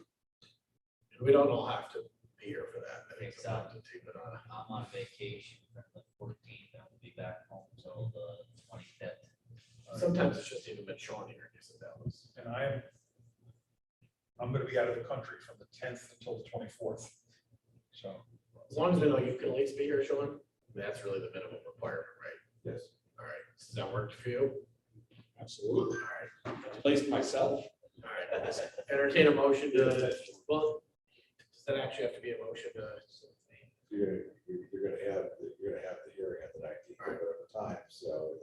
What time do you want it? 6 o'clock, let's get it over. Entertain a motion to have the budget hearing on October 19th at 6 o'clock. I'll make that motion. I'll be here. Made by Brian, I'll second it. All's in favor? Aye. Columbus Day would be our meeting date. I guess what works.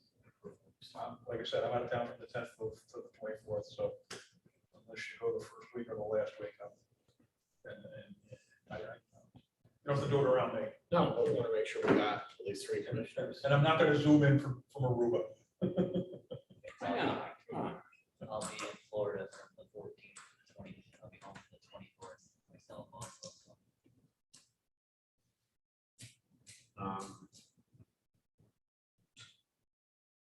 So. I mean, I'm wide open. I hate to see anybody like miss meetings, but I also know it's kind of bad to go wait late in the month and you're right on top of each other too. I mean, can we do it Wednesday the 13th? That way we miss, the 2 fire companies can have their meeting. Have their online skills real late. I'm okay with the 13th. October 13th. You know what, I just want to make sure I don't have a school board meeting.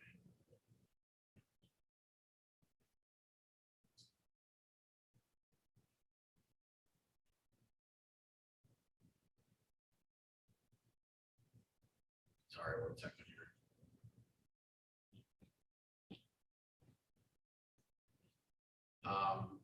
I'm not going to be available actually the 13th or the 14th. I can't say why. It's a very good reason. Yes. So I think you're going to have to plan to have it with just the 3 of you. Is that all right with you guys? I'm okay with it. Got a very big event on the 13th and the rain date is the 14th. All right. Move the meeting to the October 13th. October 13th.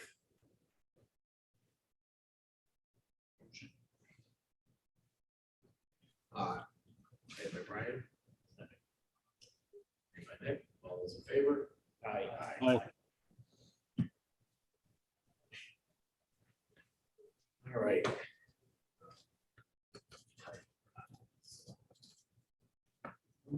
All right. From anything else?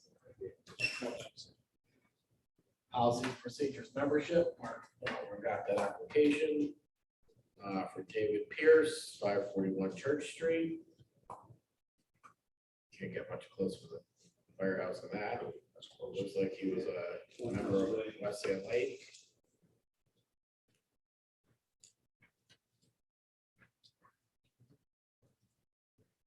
I think everything's here.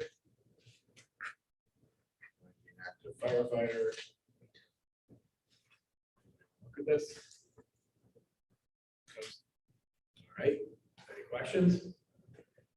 Motion to approve David Pierce. Made by Brian, second by Rich. All those in favor? Aye.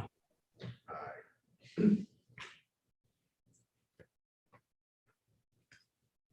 What's that? Nick? No, I just had a procedure question. Oh, I'm sorry, go ahead. Don't need an answer here, just access the two chiefs. I know at one point we talked about fire alarms, reducing the number of apparatus on fire alarms at the request of, sending too much stuff on the road. There seems to be some confusion on the policy. You guys could just reiterate whatever the policy you guys decide to be. Personally, I don't care either way. I know we've been getting like multiple engines going to fire alarms now, or if it's one or two, just whatever you guys decide, just maybe get it out to the membership. 1 and 1, isn't it? That's what, right, don't need to litigate here, but whatever you guys decide, it seems like there's a lot of confusion. I know members over here as far as what the policy is, so. Just- Thanks. That's all I have, sorry. Oh, that's all right. Well, LoSAP. I'm just seeing it. They just increased it 50 years right there. And also, Legislation was passed, pay up to 50 years now. it's gonna do a lot to bring people in. It's gonna put a lot of 80-year-olds in the middle of the street going like this. Hey, I resemble that. Works for me. I was on the interstate doing that today. If you want to do that, again, there's two changes that are significant. One is the percentage of calls, which I don't think has ever been a problem here, given the dual system we have, but you can adjust the calls if you had a system by which certain class of people were told to respond to certain calls. This is kind of a response to COVID, the type of thing on COVID. If you had high-risk people that didn't want to come to the firehouse but could be able to respond, you can jig the numbers up. That's really the other one is expansion up to 50 years from the current limit is 40. You got past 30 your booster program there. So those are things that have to be voted on. If they're want to do it, consider doing it, you probably decide by October.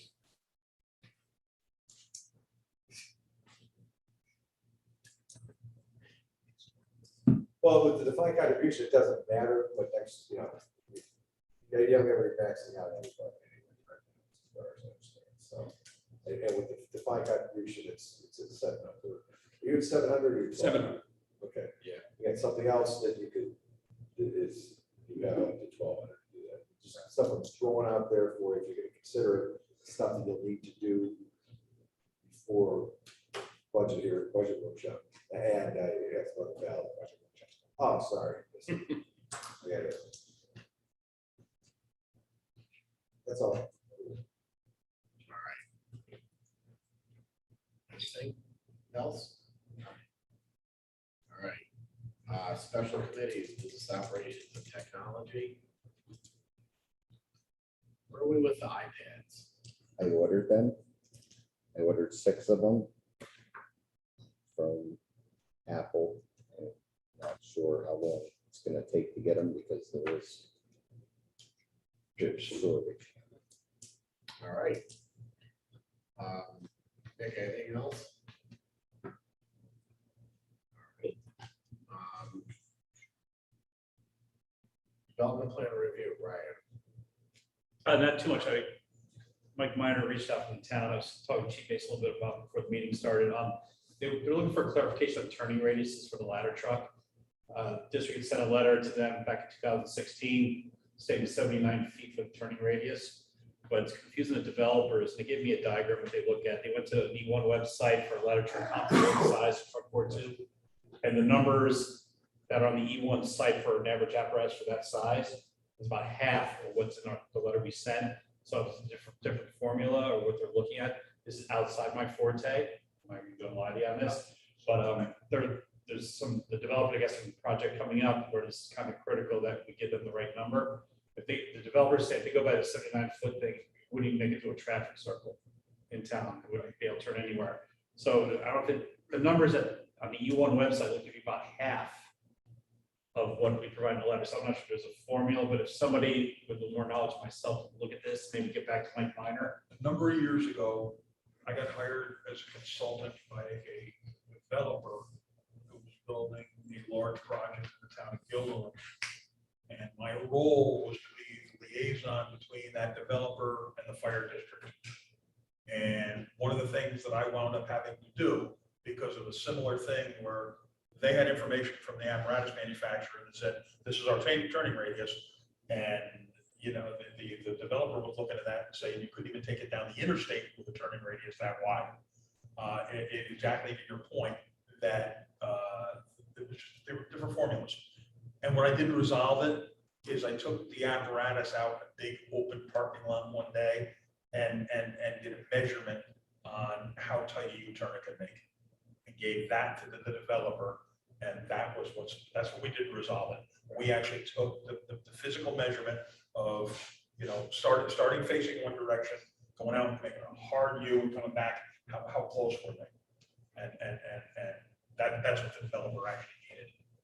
Because turning radius is about the outside real radius, the inside real radius.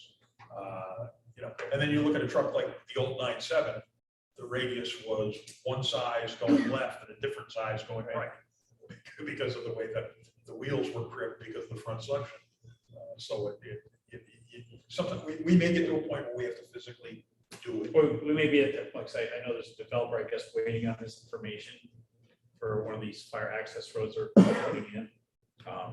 I got paid quite well by the developer, so maybe we should tell that developer to find a consultant, not me. You're Obviously, no, not me, because it's our fire district, but find somebody to do this for them, you know? If I'm reading right, I think. It's probably- Would Mike Lashmet be a good candidate for this?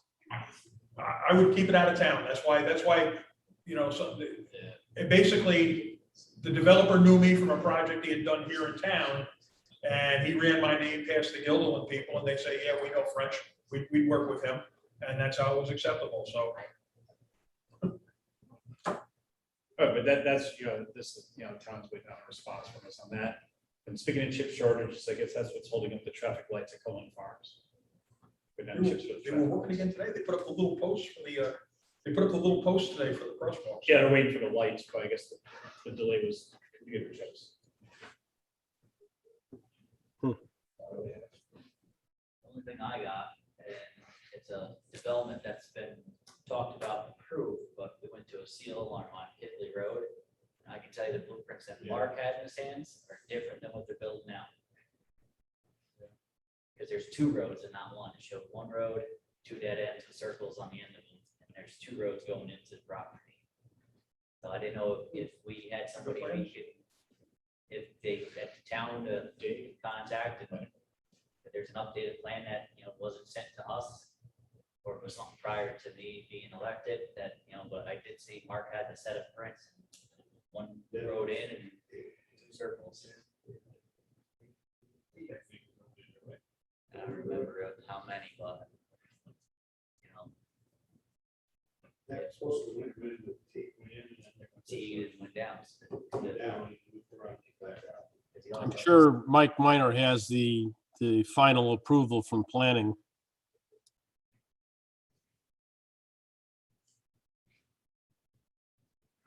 Else for development plan review? Firematic operations, Rich, Dave. Dave and I had a brief discussion about something the other day that we were kind of hoping we wouldn't have to bring out or pull up, but we probably do. We're not recommending that any action be taken at it yet, but Dave and I had a discussion as to where we were with our COVID policy. And we're just keeping an eye on what's going on. I know that we said that in the stations, unvaccinated people are supposed to both wear a mask and maintain social distancing. And in discussions that I've had with the chief here, I'm still of the belief that everybody that we have that regularly attends drills, fires, and even meetings is vaccinated. I'm not quite sure that that's the same across town.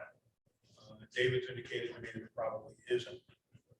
So that's something we probably ought to discuss, and maybe we'll bring up under executive session, but to go further with it. But I think it's something I'm bringing up on part of our public session because it's the policy of this board, and it's what we decided in a session. It's what we said was that unvaccinated people in the buildings are supposed to be wearing masks and maintaining social distancing. And if we've got people that are flaunting it, then we may have to address that.